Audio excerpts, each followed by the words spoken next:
Bien, entonces en esta oportunidad vamos a hablar de protección radiológica y en protección radiológica eh, es similar a radioterapia rayos X con respecto a exposición a radiación externa, pero además en medicina nuclear va a haber radiación interna. Entonces vamos a cuidarnos por esas dos fuentes de exposición a la cual están sometidos pacientes, trabajadores ocupacionalmente expuestos y el público. Entonces, para protegernos en medicina nuclear va a depender de unos factores: controles administrativos, facilidades apropiadas, prácticas seguras de trabajo. Y esto para quienes serían los afectados si no hubiera estas barreras protectoras: el personal ocupacionalmente expuesto, o sea, los trabajadores, los pacientes y el público en general. Entonces, en medicina nuclear va a haber radiación externa, exposición externa debido a los fotones gamma, rayos X, incluyendo Brennström, los electrones, rayos beta de alta energía de fuentes abiertas, y la radiación interna por concentración de radionucleídos, por ingesta, inhalación y absorción a través de la inyección. Entonces, en estos dos, digamos, dos clasificaciones de exposición a la cual están sometidos los trabajadores, los pacientes y el público, se van a dar en medicina nuclear. Si hablamos de fotones, por los rayos gamma, que son lo que emiten principalmente los radionucleídos, que se utilizan en medicina nuclear y son a fuentes abiertas, que va a venir en un frasquito y vamos a fraccionar, vamos a mezclar, van a inyectar al paciente, se va a generar desechos radiactivos en jeringas, en viales, y por esa manipulación se van a contaminar algunas superficies como la mesa de trabajo, el castillo plomado, y por lo tanto también al manipular pueden contaminarse las manos, el guardapolvo, y arrastrar esa contaminación a otras áreas que no son controladas, por ejemplo, oficinas, etcétera. ¿Y quién llevaría esa radiación? Los trabajadores, porque se pueden contaminar y no se han dado cuenta, y al trasladarse con esa ropa contaminada, podrían estar llevando la radiación a otros sectores donde nadie sospecharía de que hay radiación. ¿Y cómo podría darse la ingesta en los trabajadores? Porque si se han contaminado las manos, es probable que al ingerir alimentos se están comiendo parte de la radiación que están por estar contaminadas las manos. Inhalación: hay algunos radioisótopos que emiten gases radiactivos, por ejemplo, el yodo 131. Entonces, si hubiera mucha concentración en el ambiente, entonces podría inhalar el trabajador. Y absorción a través de la inyección, porque puede haber algún incidente o accidente que se pinche y puede introducirse material radiactivo. Entonces, estos son, digamos, las exposiciones a la cual estamos expuestos en medicina nuclear. Bien, las unidades sabemos que donde hay fuente radiactiva emite radiación en todas las direcciones. Por eso esas fuentes radiactivas no vienen sin blindaje, todas vienen en contenedores plomados. Entonces, pero puede pasar algo de radiación, o que esos contenedores no tengan buen blindaje, entonces va a pasar más radiación. Y ese flujo de fotones en el aire me da un número, una cantidad, y se va a cuantificar por la sección transversal y por tiempo, ¿no? Y cuando hay exposición va a haber ionización en aire, que las unidades están en Coulomb por kilogramo, o Kerm en aire, que podría ser las unidades en Gray. Y cuando hay dosis absorbida, y hablamos de otras unidades, que es el Gray, que es energía por unidad de masa en la materia, ¿no? Y cuando ya llega a tejido biológico, o sea, al cuerpo humano, entonces ya hablamos de dosis equivalente, que la unidad es Sievert, y estamos hablando de energía por unidad de masa en tejido, el peso para el tipo de radiación, porque sabemos que depende del tipo de radiación para decir si tiene un factor de ponderación de 1, de 10, de 100, como en el caso de radiación gamma, el factor es 1. Si es neutrones, puede ser, depende de la energía, puede ser 5, 10. Y si es beta, puede ser 5. Y si es alfa, que es más ionizante, podría ser de 20, ¿no? Y la dosis efectiva, que las unidades son Sievert, ya tiene que ver por el factor de sensibilidad del tejido del cuerpo humano.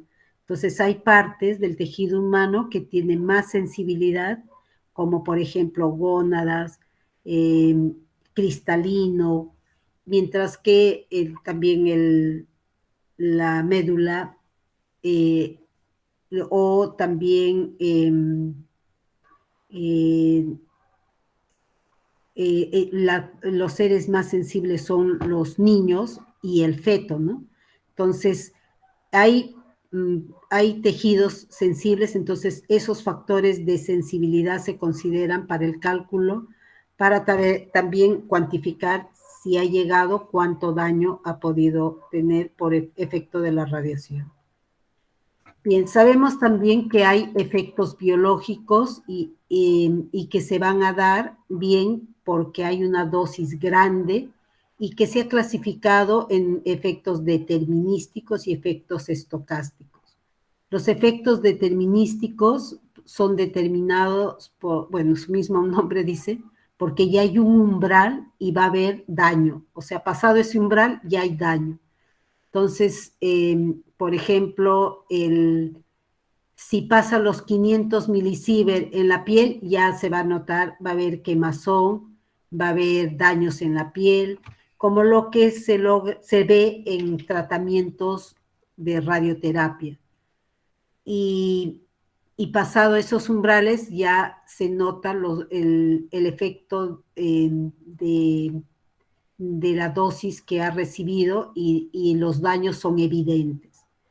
Los efectos estocásticos no hay umbral porque es pequeñas cantidades, pero se ha determinado que esas pequeñas dosis permanentes, o sea, por ejemplo, para los trabajadores ocupacionalmente expuestos, que todos los días se trabaja con fuentes radiactivas, entonces han evaluado de que puede haber un cáncer radioinducido, como la leucemia, cáncer de tiroides o efectos hereditarios.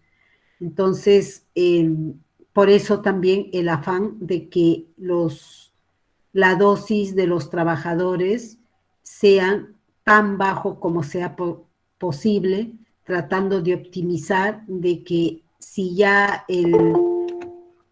la dosis es, por decir, o sea, viendo los registros de dosimetría, están, no sé, en 0.7 milisievert en el año o en el mes 0.3 milisievert, entonces se trata de optimizar, o sea, que se siga bajando esas lecturas, ¿no?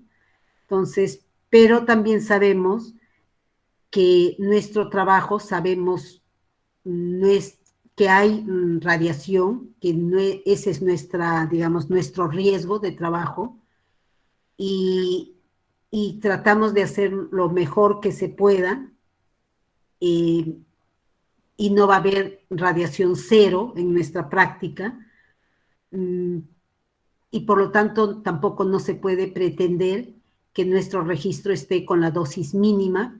En los registros M es la lectura mínima, o sea, menos de 0.1 milisievert. Entonces, si es esa la lectura M, se podría interpretar que realmente no está haciendo un trabajo de medicina nuclear. Pero si vemos que el promedio de los trabajadores está en 0.3 milisievert y alguno recibe 0.8 milisievert, a pesar que está debajo de los límites.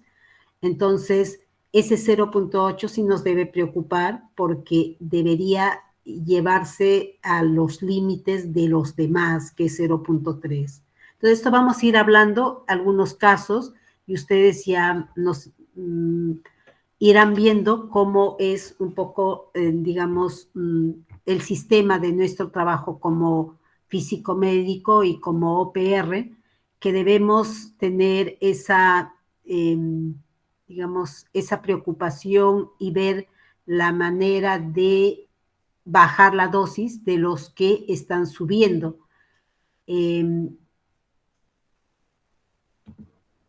Entonces, según el Comité Internacional de Protección Radiológica, los efectos estocásticos, que es nuestra realidad por ser trabajadores ocupacionalmente expuestos, por trabajar con fuentes radiactivas, ellos han visto que podríamos recibir 20 milisievert al año en promedio sobre 5 años.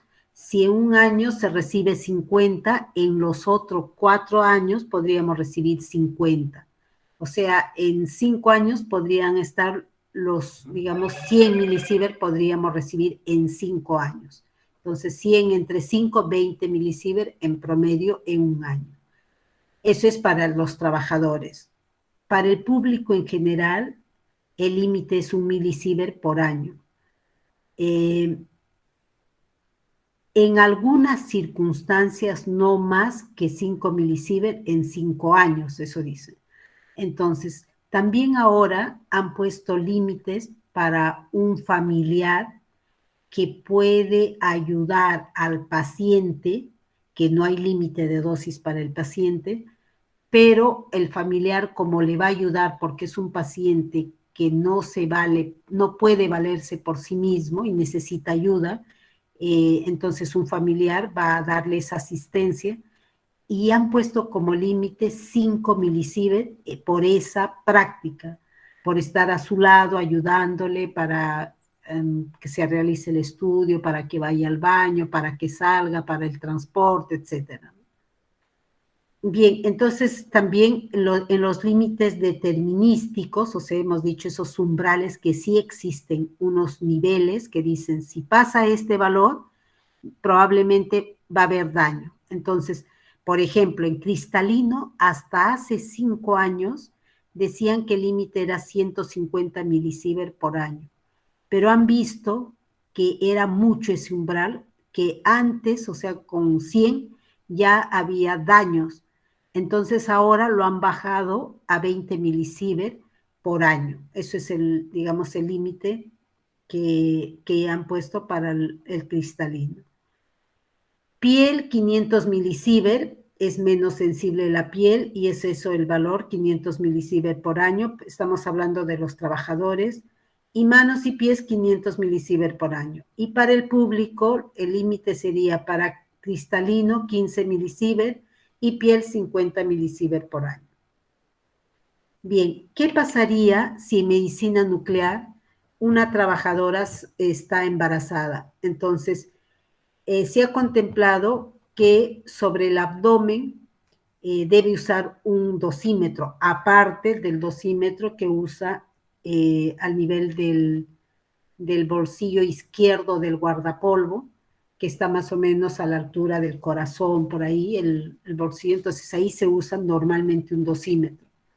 Pero si es una trabajadora y sale embarazada, entonces deberíamos proporcionarle otro dosímetro para que lo use a nivel del abdomen. Y durante el embarazo, durante los 9 meses, no debería pasar los 2 milisievert. Con eso estamos diciendo que 2 milisievert sobre el abdomen y el feto no debería pasar 1 milisievert. Entonces, la concentración maternal de radionucleido no más que un 20 del límite de incorporación anual. Entonces, evitar labores de exposición significante. Entonces, ¿qué hacemos? Como las trabajadoras de medicina nuclear se irradian en 3 momentos, cuando fracciona el material, cuando inyecta al paciente y cuando adquiere la imagen. Entonces, para protegerla, probablemente se va a recomendar de que no fraccione el material, que no inyecte el material, y si tiene que seguir haciendo la práctica de medicina nuclear durante el tiempo de embarazo, entonces probablemente se permita que solo adquiera imágenes. Profesora, disculpe la interrupción. Sí. ¿Qué significa ese, donde dice concentración maternal de ranunúclido no más de un veinteavo TH-ALI? TH-ALI, Hay ¿qué significa? incorporación de límite anual, o sea, si 20 milisieverts es para un trabajador ocupacionalmente expuesto, entonces para una trabajadora que está embarazada, lo máximo que puede recibir a nivel en el feto, porque es parte ya de su ser, ¿no? Entonces puede ser un milisievert. Y como 20 es el límite, entonces sería 20 por 1 sobre 20, un milisievert. ALI significa límite de incorporación anual. Bien. Bien, entonces, para los servicios de medicina nuclear, para que exista un servicio de medicina nuclear, vamos a sacar 2 licencias para la instalación. Una licencia de construcción después de que nos den la licencia de construcción, donde vamos a adjuntar para sacar esa licencia, se va a preparar un expediente donde el contenido va a ser planos de la infraestructura, cálculos de blindaje, distribución de los ambientes, descripción de cómo están hechos, de qué material, cómo son las superficies donde va a haber material radiactivo. Deben ser superficies planas, lisas, que no haya ranuras por si se derramara la sustancia radiactiva, para que sea fácil de descontaminar. Bien, una vez que también aparte de todo el diseño, la descripción de la infraestructura, la distribución, que esté lo más caliente hacia el fondo y lo más frío hacia afuera, de tal manera de que se pueda clasificar como área controlada donde hay material radiactivo, que le decimos caliente, la zona caliente, y la zona supervisada, la zona menos caliente, como pueden ser las cámaras, donde está la cámara gamma, el SPEC, y la zona que nada tiene que ver con la radiación, como pueden ser secretaría, recepción, archivo, etcétera. Entonces, esa distribución se va a entregar en el expediente. También el personal que tenga licencia, todos los que van a trabajar con material radiactivo, sea operadores, que son los tecnólogos, o los médicos, deben tener licencia. El oficial de protección radiológica, el físico médico, el personal de mantenimiento, todos ellos deben sacar licencia. Bien, una vez que se tenga la licencia de construcción, luego se pide la licencia de funcionamiento o de operación. Entonces ahí se van a adjuntar todos los controles de calidad de todos los equipos, el staff profesional calificado con licencias, y bueno, y nos darán ya la licencia de funcionamiento. Luego los registros de advertencias, registros de vigilancia radiológica, que va a ser monitorizar tasa de exposición, contaminación, y el registro de dosimetría. Entonces se va a tener todos los meses registro de dosimetría. El monitoreo, que es parte de la vigilancia radiológica, la disposición de desechos radiactivos, y manuales, va a haber varios: manual de protección radiológica, manual de gestión de desechos radiactivos, manual de garantía de calidad, y también manuales como planes de emergencia en caso de accidentes. Y transporte, cómo va a ser el transporte internamente de todo, desde que llega el material radiactivo, cómo es el transporte, o sea, desde la puerta exterior, cómo ingresa al departamento o al servicio de medicina nuclear. Y en todo este procedimiento está involucrado como la persona responsable, el oficial de protección radiológica y el jefe de todo el servicio o del hospital, porque él va a ser el titular de la licencia, o sea, si hay sanción, si hay multa, si hay paralización de función, va a ser al responsable, al titular de la licencia. Y el titular de la licencia se va, el brazo derecho para hacer todas estas actividades va a ser el oficial de protección radiológica y el físico médico. Y entonces hay unos límites primarios para los trabajadores, que es 20 milisievert por año en promedio, y para el público 1 milisievert por año. Y aquí el otro día me preguntó el ingeniero que es Cabrejos, Edward, que si vamos a hacer cálculo de blindajes. Le dije, vamos a intentar, porque eso generalmente se hace en medicina nuclear 2, pero vamos a intentar hacer por lo menos para PET, SPEC. Y el criterio para hacer el cálculo es esto, 1 milisievert por año. Entonces nosotros, lo primero que vemos con respecto a la infraestructura donde va a estar medicina nuclear es quiénes son los vecinos.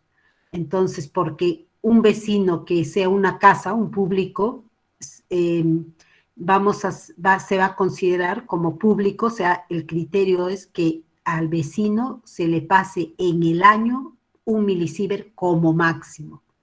Entonces, para que esos límites se cumplan, ahí van a salir paredes gruesas, de mucho concreto, para no exponer más de ese límite al público. Bien, entonces hay áreas designadas, áreas controladas, donde se trabaja con cuidados especiales, procedimientos y prácticas, y en estas áreas, digamos, ¿qué criterio nos da, tomamos para clasificarlo como área controlada? Estas áreas, cuando están con esta tasa de exposición de 2.5 miliröntgen por hora o 25 microsievert por hora, ya es un área controlada. Si está por debajo, cerca de 25, sigue siendo área controlada, pero si están en el orden de 0.05 miliröntgen, que equivale a 0.5 microsievert por hora, es área supervisada. ¿El fondo cuánto es? El fondo puede oscilar entre 0.1, 0.2, 0.3 microsievert. Que ya esté en 0.5 microsievert ya es área supervisada. Entonces, es para tener más o menos ese criterio, cuáles son las áreas controladas, cuáles son las áreas supervisadas. Incluso un área supervisada puede hacerse controlada, por decir, si en el área donde se inyecta al paciente, porque hay área de cuarto caliente, donde están las fuentes, donde está la campana extractora, y hay un área donde se administra el material radiactivo, o sea, es una zona de tránsito donde el paciente se va a sentar, se le inyecta y de ahí el paciente sale para ubicarse en las áreas donde el paciente va a permanecer muchas horas y con baños propios. O sea, si es un hospital donde hay mucha demanda de pacientes, probablemente va a haber 2 baños y un área grande, ¿no? Y si es una clínica, será un área más pequeña, pero esa área va a tener un baño propio, ¿no? O sea, un baño exclusivamente para pacientes inyectados. Entonces, esa área normalmente de inyección, que se le inyecta y el paciente ya pasa a otra área, eso es una zona supervisada, porque no tendría por qué haber radiación.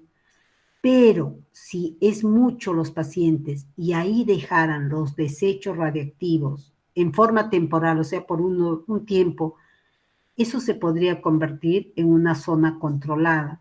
Entonces, de acuerdo a la cantidad de tasa de exposición, se pueden convertir en zonas controladas algunos sectores, ¿no? Por ejemplo, en ciclotrón hay una zona donde se llama, o sea, sale el material radiactivo y sale por una esclusa y se llama a eso zona de acondicionamiento del material que ya se va a ir hacia el carro de transporte para que ya lleven a un hospital, a una clínica.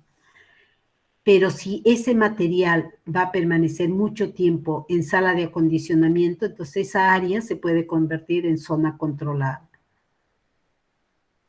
Entonces hay esas dos clasificaciones y hay áreas no asignadas, es decir, por ejemplo, zonas accesibles al público en general. Por ejemplo, puede ser recepción, donde ahí no hay radiación y ahí están los familiares, el público, ¿no? Que están esperando a sus pacientes. Bien, y también secundario, límites derivados, o sea, que podríamos ver por donde salen los pacientes, que pueden ser una zona que sea de libre tránsito para los pacientes. O sea, intentamos también que el paciente ingrese por una zona fría, llamamos, en un corredor normal donde esté el público en general, pero cuando se retire el paciente, intentamos en el diseño que no sea por la misma zona, por el mismo pasillo por donde ingresó, porque ya no es una fuente fría, el paciente ya está emitiendo radiación poca comparado al inicio de la inyección, porque ya pasó varias horas, ha ido varias veces al baño, entonces ha eliminado bastante, pero ese poco de radiación para que no exponga a los trabajadores que no tienen que ver con radiación, como son el público en general, que son los familiares, o la recepcionista, que tampoco es un trabajador ocupacionalmente expuesto. Entonces se intenta que el paciente salga por otro corredor directo ya a la calle, ¿no? Lo más cerca a la calle, para que no exponga a los trabajadores que no tienen que ver con radiación. Los límites de tasa de dosis para limitar la exposición externa, áreas para público, para áreas asignadas, o sea, donde no debe haber radiación, se trata de que sea sectores lejanos a las zonas controladas. También hay límites de actividad para limitar la exposición interna, lugar de trabajo, áreas públicas, ropa, aire, agua, por ejemplo. Si el paciente es una fuente radiactiva, pero el paciente vomitó o se orinó sobre la camilla y entonces hay que cambiar las sábanas, toda esa ropa no se manda a lavandería. Esa ropa se va a quedar como desechos radiactivos, al menos temporal, hasta que decaiga, y una vez que ya no hay radiación, recién se manda para lavandería. Bien, entonces hay diseños de centro de medicina nuclear, va a haber separación de áreas energéticas, o sea, donde hay radiación, y no energéticas, es decir, donde hay radiación, zonas controladas, y algo de radiación en zonas supervisadas, y donde no hay nada de radiación, que será de acceso al público. Hay acceso de silla de ruedas, carritos, cámaras móviles, salidas de emergencia, servicios domésticos, limpieza, equipamiento, lavandería, separación de desechos, almacenamiento y entrega de radioisótopos. Entonces, todos esos accesos son el motivo también que se debe considerar para hacer el diseño de medicina nuclear, o sea, ¿dónde va a estar el sector de limpieza? No puede estar al lado del cuarto caliente. Eso se tiene que ver que los de limpieza no son trabajadores ocupacionalmente expuestos. Entonces no puede estar cerca a las áreas controladas. Se debe pensar que va a haber acceso de silla de ruedas, también de camas, porque hay pacientes que vienen de emergencia y vienen en camillas. Entonces, esos accesos deben tener de fácil tránsito para el ingreso a medicina nuclear. También en el caso esto de servicios domésticos para la alimentación, por ejemplo, para internamiento de los pacientes de yodo, pues también cómo va a ser el servicio, cómo va a ingresar, hasta dónde, para que no se irradien los trabajadores de nutrición, las personas que tienen que llevar los alimentos. Bien, y también sobre el material radiactivo, ¿no? Cómo va a ser el ingreso directo, darle todas las facilidades para que el personal que trae el material radiactivo ingrese rápidamente y deje en unas zonas de seguridad el material. Seguridad de tráfico, paciente, personal, los radiofármacos y los radiofarmacéuticos, si es que trabajaran. En Perú todavía no hay radiofarmacéuticos. En otros países sí es una especialidad, es un otro profesional que trabaja en medicina nuclear, que son los radioquímicos, ¿no? El tamaño de los cuartos deben tener, bueno, aparte del tamaño, también sobre la ventilación, las tuberías, el caudal del agua, la potencia del agua, para que rápidamente eso se vaya el material radiactivo que va a evacuar el paciente en buen caudal, en una buena cantidad de agua, ¿no? Entonces son tanques de los baños, tanques especiales de más litros que de los baños comunes. Y que haya buena comunicación, porque probablemente no va a haber, no va a estar el operador muy cerca del paciente. Entonces se le dará indicaciones por cámaras de videos de circuitos cerrados, donde se le va a ver, se está monitorizando que está bien el paciente, y también se le va dando indicaciones, hablando con el paciente, ¿no? Para tratar de tener la mayor distancia con el paciente. Y la clasificación de laboratorios de acuerdo a radiotóxicos, cantidad de actividad, procedimientos, riesgos de liberar radioactividad, por ejemplo, eso que les decía, hay radioisótopos que emiten gases radioactivos. Entonces la pregunta es, ¿y eso estamos liberando al medio ambiente? Intentamos de capturar esos gases radioactivos por unos filtros de carbono, para que ahí estos filtros tienen la propiedad de capturar si hay emisión de estos gases radioactivos.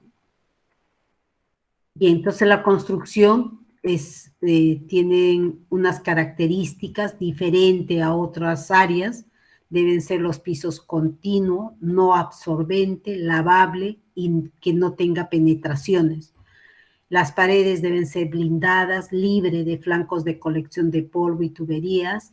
Entonces, por ejemplo, concreto, hojas de vinil, láminas de vinil que sean continuas, ¿no? Y que no haya ranuras. Mesadas de trabajo resistente a químicos, cañerías, drenaje directo a la tubería principal, ejemplo, baño de pacientes, duchas. Y el manejo de aire, temperatura y humedad controlada, ventilación para manejo y almacenamiento de los desechos de yodo 131. Entonces, hay muchas, como ven, hay muchas características especiales que tienen esta infraestructura para un buen manejo del material radiactivo, de contaminaciones, de derrames, de cualquier incidente que pueda suceder. También se debe tener equipos de seguridad como contenedores de blindaje, monitores de contaminación, kit de descontaminación, plomos, vasos de plomo, mesas blindadas, tenazas, portadores de los radiofármacos, blindajes de jeringas, portamuestras también para los activímetros, almacén de protectores, refrigerador, porque ahí se guardan los fármacos, tachos blindados, plomados, campana extractora para yodo 131, y todo están rotulados, o sea, donde van a tener los rótulos rojos como zona controlada y rótulos amarillos como zona supervisada, y todos trabajamos con guardapolvo y siempre de mangas largas, aún en verano se trabaja con guardapolvo manga larga. Y todo se manipula con guantes, o sea, ya fraccionar materia radiactiva significa ingresar ya con guantes a estas áreas controladas. Y entonces, ¿cómo vamos a controlar la exposición externa? Usando blindajes, estando lo más lejos a las fuentes radiactivas y el menor tiempo. Pero hay momentos en que la distancia no va a ser tan grande, por ejemplo, al inyectar, el operador va a estar cerca a la fuente, en las manos lo va a tener, el tiempo se intenta que sea el menor, y siempre tratar de trabajar con blindajes. Incluso las jeringas que tienen material radiactivo deberían estar blindadas. Y para evitar la exposición interna, la concentración de radionucleido por ingesta, inhalación o absorción de fuentes no selladas, o sea, las abiertas, eso, ¿cómo vamos a evitar? Entonces, tratando de usar la cantidad mínima, es decir, la apropiada para cada estudio, no usar más de lo que requiere el paciente. Deben tener contenedores de estas fuentes, o sea, estar en sus blindajes apropiados, y siempre estar teniendo cuidado de la contaminación. Entonces debe haber una vigilancia constante de las contaminaciones para protegernos y evitar esto que decía, pues, se pueden comer porque no se han dado cuenta que se han contaminado las manos, y arrastrar la contaminación a otras áreas. Bien, con respecto a la distancia, podemos ver que cuadráticamente se reduce la exposición con la distancia. Por ejemplo, si se inyecta tecnesio, la tasa de dosis en un punto en aire de una fuente puntual, dice, de 1 gigabecquerelio. 1 gigabecquerelio más o menos equivale a 30 milicuries. De tecnesio varía con la distancia como se muestra. A 10 centímetros tenemos una tasa de exposición de 1600 microsievert por hora. A 1 metro, la misma fuente me da una tasa de exposición de 16 microsievert por hora. Es decir, se reduce 100 veces de 10 centímetros a 100 centímetros. O sea, nos hemos apartado de 10 a 100, o sea, 10 veces más de distancia, y sin embargo se reduce 100 veces la exposición. Entonces, este parámetro es lo que intentamos manejar. Como les decía, en el caso del operador, hay momentos que va a estar cerca, pero para no exponerse mucho, ya que la tasa de exposición es con respecto al tiempo, entonces se intenta que ese tiempo sea el menor. Entonces, si me expongo 1600 microsievert a 10 centímetros, que es el tiempo, que es la distancia que va a estar del paciente, de la fuente, cuando le va a inyectar, entonces si esos 1600 microsievert se va a exponer por 1 minuto, entonces dividimos 1600 entre 60. Eso sería la exposición a la cual el operador se expone en 1 minuto. Entonces, 1600 entre 60 va a salir, ¿alguien lo saca?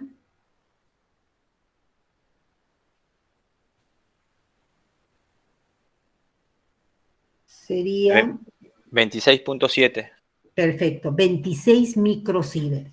Entonces, 26 microsievert es en ese minuto. Ahora, si es más rápido el tecnólogo, lo puede hacer en segundos y perfecto. O sea, ya no va a ser 26, ya será 13, 10 microsievert.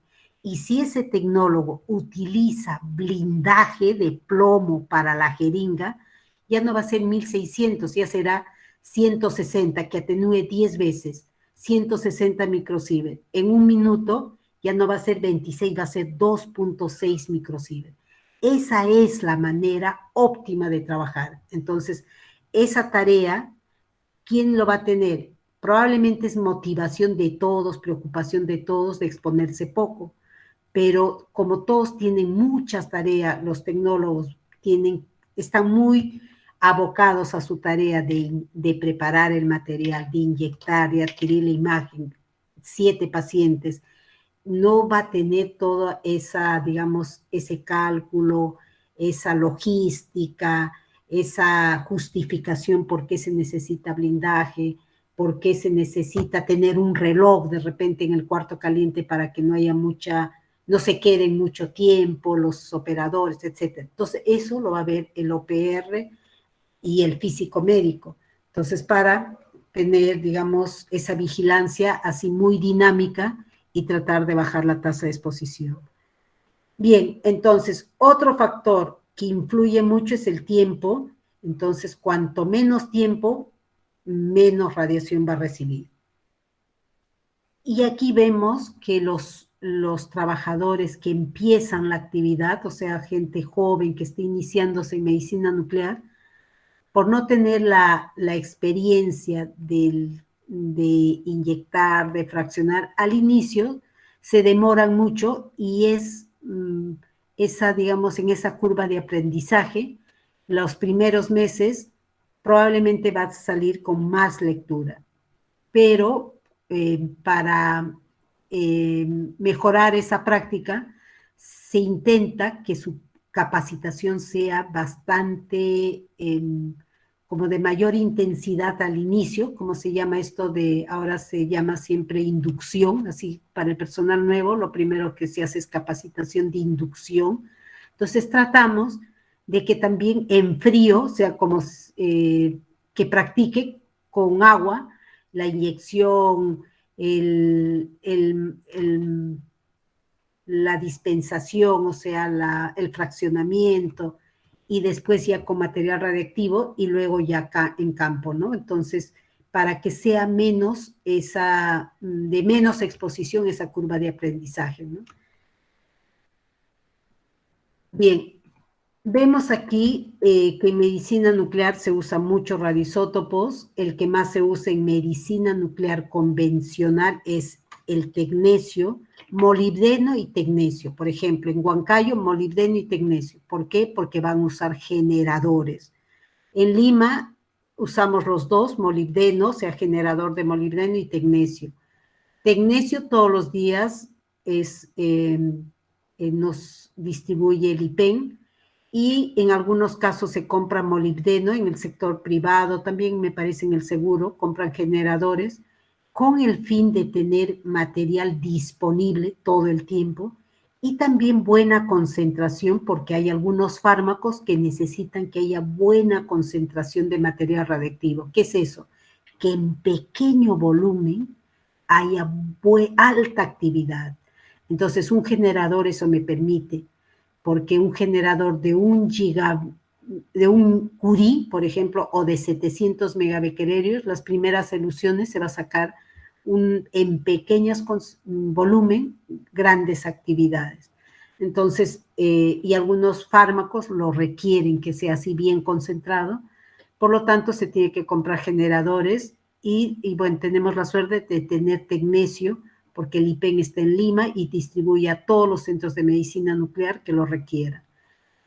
También trabajamos con yodo, y por molibdeno y tecnecio, miren, o sea, el que hace elusión del molibdeno para sacar tecnecio, se irradia por sacar 1 gigabecquerelio, que les decía, 30 milicurisa, a 1 metro está irradiándose 34.8 microgray por hora, a 1 metro. Mientras que si solo trabajo con tecnecio, que esto lo da el IPEN, 14.2 por esa misma actividad a 1 metro es menos de la mitad, casi bueno, 2.5 menos. Si trabajo con yodo 131, 1 gigabecquerelio es casi 30 milicuries. Miren, se irradia el operador 52.6 a 1 metro con esta tasa de exposición. 52.6 microgray por hora. Bien. Si hablamos ahora la tasa de dosis equivalente a 10 milímetros de profundidad de tejido de 1 gigabecquerelio, entonces estamos hablando ya de 45 microsievert por hora, en el caso del tecnecio 21.3, casi la mitad, y del yodo 66.2. Bien, ahora si hablamos de flúor, que también ahora ya es práctica de varios centros donde hay PET, estamos hablando de 171 y en tejido, y en el aire 140. Entonces, esto es mucho más. Y el yodo está casi en la mitad, y el tecnecio mucho menos, y molibdeno más que el tecnecio. Entonces, les decía, ahora medicina nuclear es esta tasa de exposición 45, yodo, súmenle este valor, y ahora flúor, súmenle este valor. Entonces, hay muchas fuentes que se utilizan, mucha tasa de exposición, por lo tanto, los operadores, que pueden ser médicos, tecnólogos, y el físico médico, que también va a usar para calibrar el PET, flúor, para calibrar el SPEC, tecnecio, y para hacer vigilancia radiológica a los trabajadores, a los pacientes, antes de que se vaya de alta, también se va a exponer. Entonces, estamos expuestos también a estas tasas de exposición. Y los operadores mucho más, porque ellos manipulan, inyectan, adquieren la imagen, colocan al paciente en la camilla, y también probablemente es la persona que le va a decir ya se puede ir, va a estar a una distancia, pero estás relativamente cerca al paciente.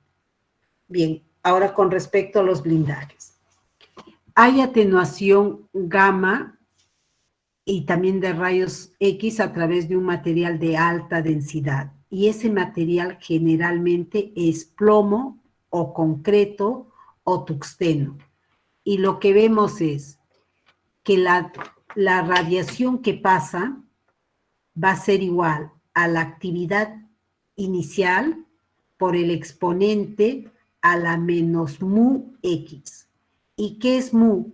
Mu es el coeficiente de atenuación lineal y X es el espesor o el grosor del blindaje.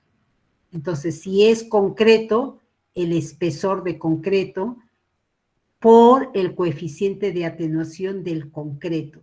Y si es plomo, el coeficiente de atenuación del plomo por el espesor del plomo. Entonces, así vamos a atenuar la radiación inicial, que salen muchos fotones, pero gracias a ese buen blindaje que se va a utilizar, o sea, de buen espesor, de buen coeficiente de atenuación, va a ser atenuado. Entonces, en algunos casos, a la mitad, y ahí hablamos del HBL, algunos casos a la 10ª parte, y de ahí hablamos del TBL. Entonces, y si puede ser más, o sea, que pase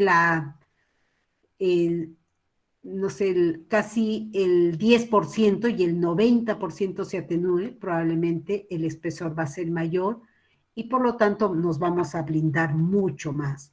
¿Cuál es la desventaja? Que van a ser blindajes muy pesados, contenedores muy pesados, pero que va a protegernos más porque tiene buen blindaje. Entonces ahí se va jugando también que en algunos casos son blindajes pesados que empiezan a tener ya dificultad para cargarlos, molestias en las manos por el peso, etc. Entonces balanceamos, ¿no? A ver, un buen blindaje que no tenga mucho peso, entonces, pero ahí es contradictorio, ¿no? O sea, si quieres más blindaje, más peso va a tener. Entonces vemos cómo hacerlo más, ahora ese término de ergonométrico, ¿no? O sea, que sea fácil de que se desplace, quizás ponerle cierto deslizamiento, algunas ruedas, etcétera, para hacer más fácil la labor de los trabajadores que se exponen por trabajar con estas fuentes radiactivas. Bien, entonces el coeficiente de atenuación lineal también vamos a hablar del coeficiente de atenuación de masa y Rho es la densidad del material de blindaje, ¿no? Bien, entonces aquí estos atenuadores que atenúan a la mitad es el HBL, que significa Half Value Lower, es que se va a atenuar a la mitad, y si atenúa a la décima parte, entonces vamos a usar un blindaje, el TBL, que significa Ten Value Lower, es que el espesor va a ser mayor para que atenúe a la décima parte. Entonces, si vamos a trabajar con tecnesio, que está en este orden menor de 150, porque el tecnesio tiene 140 keV, el cobalto 122 keV de energía, entonces vamos a usar para que atenúe a la décima parte 0.9 milímetros de espesor de plomo. Y si vamos a usar para yodo que atenúe un material de plomo, a la décima parte vamos a usar blindajes de 11 milímetros, o sea, estamos hablando de 1.1 centímetro. Y si vamos a utilizar blindajes para atenuar el flúor a la décima parte, o el molibdeno también que está menor de 700, que entonces vamos a usar blindajes de 2 centímetros. En este caso, 2 centímetros, miren. Y si vamos, como el flúor es muy energético, por lo que hemos visto, cuánto de tasa de exposición hay, entonces hay blindajes que son de 5 centímetros. Y las celdas son de 7 centímetros cada ladrillo para atenuar esta radiación. Entonces, estos son blindajes especiales que se deben utilizar en medicina nuclear para proteger al trabajador. Bien, entonces, la atenuación de la radiación beta a través de la baja densidad del material, en este caso, para beta hemos visto que no tiene mucho alcance y que el plástico ya lo atenúa, la radiación beta. La radiación beta tiene un espectro de energía de electrones hacia un máximo y es continuo. El máximo rango de los electrones depende de la energía máxima. Por ejemplo, el yodo 131, la energía beta es de 600 keV, 602 keV, el estroncio 89, 1463 keV, el fósforo 32, 1700, el litio 90, 2274 keV. Y lo que atenúa para la beta es el perspex, que es plástico. Atenuará todas las partículas beta emitidas por el radionucleido usados en medicina nuclear. Pero justo estos materiales, aparte de emitir radiación beta, también emiten radiación gamma. Entonces, para protegernos de la gamma, necesitamos blindajes de plomo. Entonces, lo ideal es que se usen los dos blindajes, el plástico y el plomo, para evitar recibir los dos, la radiación beta y la radiación gamma. Bien, entonces, la exposición de los tecnólogos se va a dar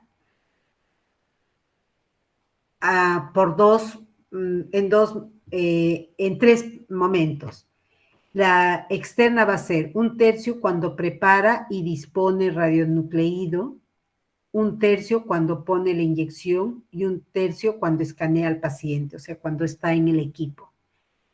Y también se va a exponer internamente por las posibilidades de inhalar, por ejemplo, el yodo, que emite gases radiactivos, y el tecnesio. ¿En qué casos? El tecnesio no emite gases radiactivos, pero si se le somete a calor, podría emitir algo de radiación o contaminación de piel, ¿no?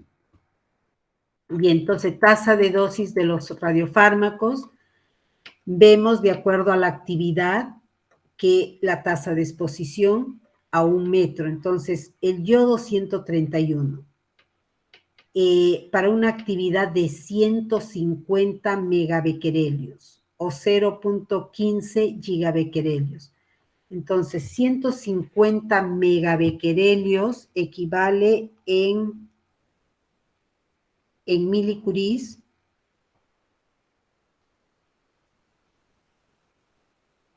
a ver, a 4.05 milicuries.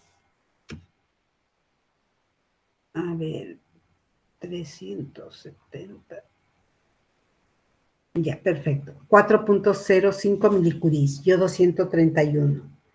Entonces, esa cantidad se usa, por ejemplo, para una gamografía de tiroides, pequeñas cantidades. ¿Cuánto se expone el operador a 1 metro? 10 microsievert por hora. El mismo yodo 131 se utiliza 7.4 gigabecquerelios para terapia, o sea, 7.400 megabecquerelios entre 37, 200 milicuries más o menos. Eso se utiliza para terapia. ¿Cuánto se expone el trabajador?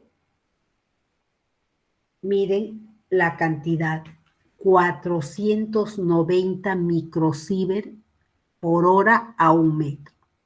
Entonces, aquí tenemos que ser ágiles, rápidos, dar la terapia y para que se irradie lo más bajo posible. Entonces, también ahí viene la función del operador que sea muy bien capacitado, que tenga el anular casi la posibilidad de incidentes, de accidentes, por ejemplo, derrame del material radiactivo, etcétera, porque es muy grande esta cantidad. Es para nosotros energético el yodo 131 y emite gamma y beta, tiene 8 días de semivida, entonces, por lo tanto, hay que tener mucho cuidado con este material. Entonces, el OPR o físico médico verá, bueno, hay mucha tasa de exposición y probablemente dentro del análisis verá que se distribuye esta actividad primero al más capacitado. Perfecto, pero el más capacitado no se va a irradiar todo el tiempo. Entonces, luego entrará un segundo. Si hay 10 tecnólogos o 5, a ver, una clínica que tenga 3 tecnólogos, entonces se intente que esta actividad roten entre los 3 de tal manera que cada 3 meses su dosimetría probablemente va a subir por el yodo 131.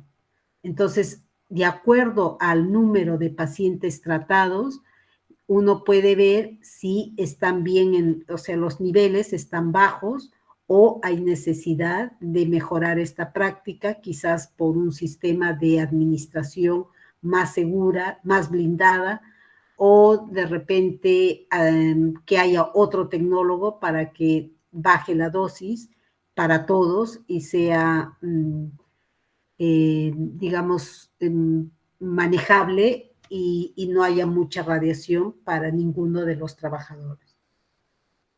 Bien, entonces, ¿cómo se da la administración de radiofármacos? Primero, hay que chequear toda la información del vial para evitar confusiones, usar la mesa blindada, guantes, ropa de mangas largas, usar conexiones de jeringas seguras, llenar la jeringa no más de 2/3, medir la actividad en el activímetro, ajustar el volumen cuidadosamente, blindar y etiquetar la jeringa para el paciente que corresponde para evitar confusiones.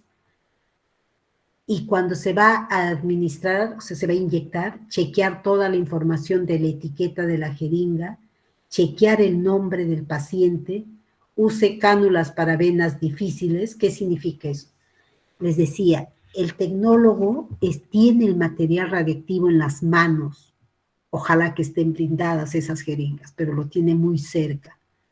Y si se demora en encontrar vena, entonces el tiempo de exposición sube. Por lo tanto, cuando hay venas difíciles, el tecnólogo primero debería debería hacer que la persona más experta ponga la vía. De tal manera, vía es que ya lo deja conectado una, no sé cómo decirles, pero es una alita, es un soporte donde ya la enfermera, que son expertas, encuentran la vena y ya lo dejan listo para que luego abren solo como un ducto y por ahí ingresa la jeringa y presionan el émbolo para que ya la sustancia radiactiva ingrese. Entonces no se demora nada. Eso es lo que se debe intentar para que no tenga mucho tiempo de exposición. Luego, no forzar la inyección contra presión, disponer la jeringa usada en depósito de desechos radiactivos, porque ahí va a haber desecho de material biocontaminado que va a ser sangre y también material radiactivo. Luego, monitorizarse los guantes antes de quitarse para ver si está contaminado y usar otros si se hubiera contaminado. Bien, entonces la dosis en los dedos, sosteniendo 30 milicuris de tecnecio en una jeringa de 3 mililitros, va a dar, miren, donde está el material radiactivo, ahí más o menos hay 3 milisievert por minuto. Algunas referencias dicen 5.8 milisievert por minuto, donde está el material radiactivo. Y en la punta, ahí no está el material radiactivo, ligeramente hay una distancia, hay de 1 milisievert por minuto. Las dosis en dedos para los trabajadores que van a inyectar está entre 20 a 40 milisievert por año de medicina nuclear convencional a nivel de dedos. Los que trabajan con flúor están entre 40 a 60 milisievert por año a nivel de dedos. Ahora, a nivel de cuerpo entero, de 2 a 4 milisievert por año en medicina nuclear convencional, o sea, tecnecio, yodo, y para los que trabajan con flúor, de 4 a 6 milisievert por año. La dosis de los dedos es el análisis por inyectar, solamente por inyectar, ¿no? Bien, dosis en las manos durante la administración. La mayor dosis ocurre durante la preparación del fármaco, distribución e inyección. Dosis extremas son cerca de 4 a 5 veces la dosis del cuerpo entero. Ejemplo, cerca de 10 milisievert por año. La dosis límite en las manos es de 500 milisievert por año. Entonces, se recomienda no llenar las jeringas, no sostener la jeringa sobre el líquido radioactivo y use una alita o cánula para accesar venas difíciles y tratar de que siempre usar blindaje de jeringas. Se ha visto que se reduce al 50% durante la distribución y 80% durante la inyección. Entonces, distribución significa esto del fraccionamiento del vial y preparar el fármaco, y 80% al momento de la inyección. Entonces, esto es una buena práctica para minimizar o para disminuir la tasa de exposición. Bien, tasa de dosis externa de paciente. Cuando al paciente se le inyecta para hueso, que el 80% de los estudios en medicina nuclear son de hueso, en algunos lugares el 50% y el 30% es de corazón. Entonces, y se inyecta más o menos 800 megabecquerelios, o sea, casi 22 milicuris de tecnecio. Entonces, de inmediato, a 30 centímetros está recibiendo el operador 10.4 microsievert por hora. A 1 metro, 3.2 microsievert por hora. El paciente, después de la inyección, permanece 2 horas más o menos, que se concentra el material, se distribuye en su cuerpo y luego, después de 2 horas, pasa al equipo para la adquisición de imagen. A 30 centímetros ya está el paciente emitiendo más o menos 5.2 microsievert y a 1 metro 1.6. O sea, en esas 2 horas ha habido un decaimiento biológico y un decaimiento físico del material radiactivo. Por lo tanto, ya disminuye la tasa de exposición a estos valores.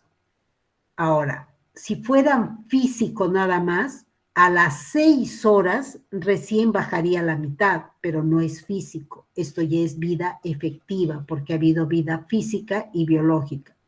Por lo tanto, ya se reduce a estos valores, a las 2 horas, la tasa de exposición. Para un estudio de hígado de 200 megabecquerelios, que equivale más o menos a 7 milicuries, la tasa de exposición es de 2.6 a los 30 centímetros y a 1 metro 0.8. Y después de 2 horas casi permanecen los mismos valores, porque muy poquito ha decaído, porque el hígado retiene, se queda el material, no lo elimina tan rápido como en el caso de hueso. En el caso de hueso se alojan donde esté hueso y lo demás se va a la vejiga y lo bota. Entonces aquí disminuye mucho, aquí más lento. Y para el caso del gastrointestinal, también 800 megabecquerelios, pero aquí sí, digamos, disminuye, no tan rápido como en el caso de hueso, pero algo disminuye. Y para estudios de corazón, con talio, entonces casi lo mismo después de 2 horas. Entonces, esto es lo que se ve en los pacientes. Ahora, una mala administración de radiofármacos, no sé cómo vamos con el tiempo, 9:51. Me falta, a ver, seguimos hasta 9:58 y de ahí hablamos un poquito y falta mucho más. Y bueno, hablamos para cómo va a ser la siguiente clase. Bien, entonces, mala administración de radiofármacos. ¿Cuándo se da la mala administración? Cuando hay extravasal, o sea, no entra bien a la vena el material radioactivo y se queda fuera de la vena, eso es extravasal, o extrasinovial, que también no hay o sea, como que el material también se queda fuera del ducto. Entonces, estas dos situaciones, ¿qué van a ocasionar? Que al no ingresar todo el material al cuerpo del paciente y se distribuya y se quede en las zonas de interés, entonces me va a dar como muy pobre calidad de imagen, va a haber alta captación a nivel del brazo donde se ha quedado como en un charquito de material radiactivo, alta tasa de cuentas ahí en el brazo, donde no es el motivo del estudio, sino el estudio es, por ejemplo, si fuera hueso en todo el cuerpo y ver si hay metástasis en algunas zonas del hueso. Entonces, no habría buena captación de imagen. Eso es con los problemas técnicos de una mala inyección. Ahora, inyección incorrecta.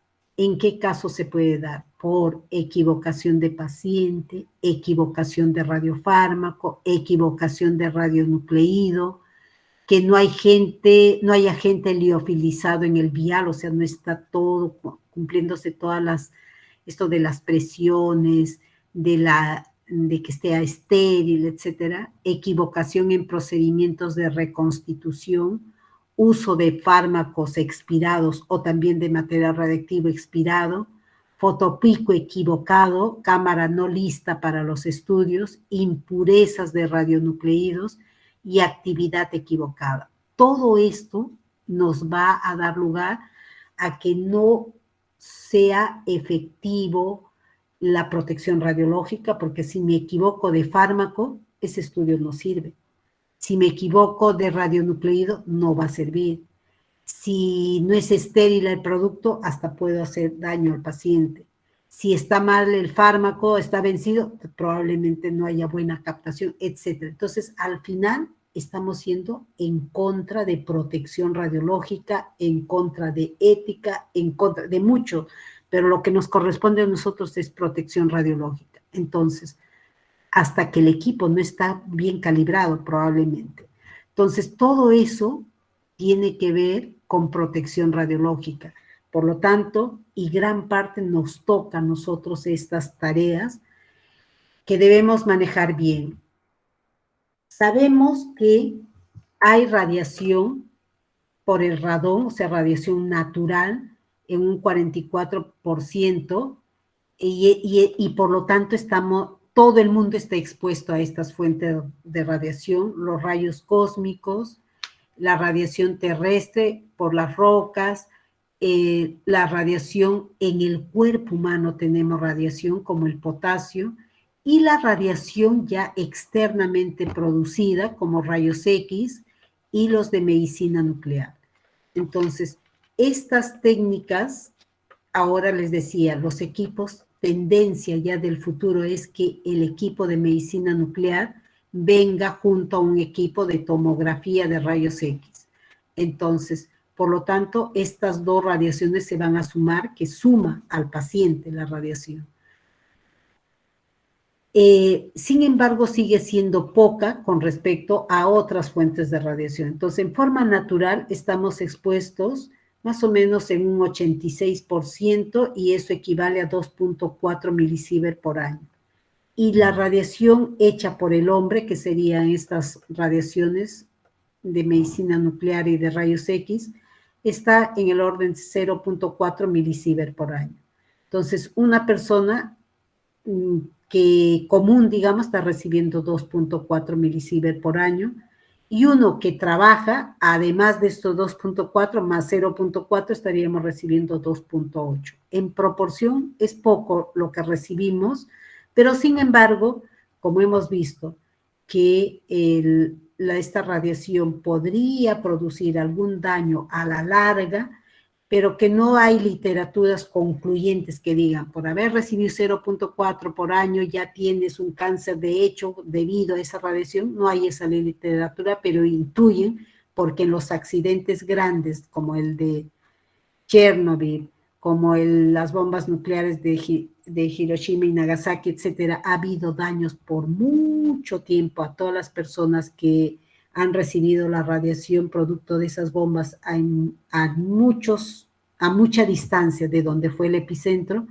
Entonces han hecho estudios de que hay daños por producto de la radiación. Entonces, un poco por deducción, sacan que la radiación no es bueno y que tenemos que tenerlo bajo control.